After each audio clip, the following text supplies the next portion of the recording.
नमस्कार मंडळी, परसबागाची काय हाल झाले आहे। मी 20 दिवस नव्हते तर खूप गवत झाले आहे आणि मिरच्या पण छोटे छोटे झाड तर दिसतच नाही। हे ऑर्गॅनिक पद्धतीने मी बनवत आहे, त्यामुळे मी स्वतःच याची काळजी घेत आहे। कारण मी 20 दिवस झाले नव्हते, नाशिकला गेलेले, त्यामुळे पूर्ण छोटे धने आणि मेथी सर्व भाजी पण होत्या, पण त्या पण जगल्या नाही।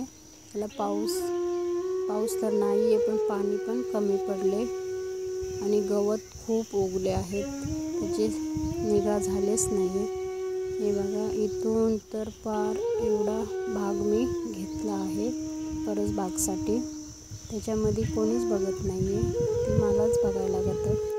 बघण्यासाठी जास्त कोणी आहे नाही, आम्ही दोघेच असतो आणि आम्ही दोघे पण तिकडे होतो। आमच्या भावांना सांगितलेलं पाणी घालायला, ते पाणी घातले, थोडे कमी पडले। इथं झाडं जळाले पण खूप मशागत करून घेणार आहेत। हे बघा, मावळता सूर्याचे दर्शन झाले आहे।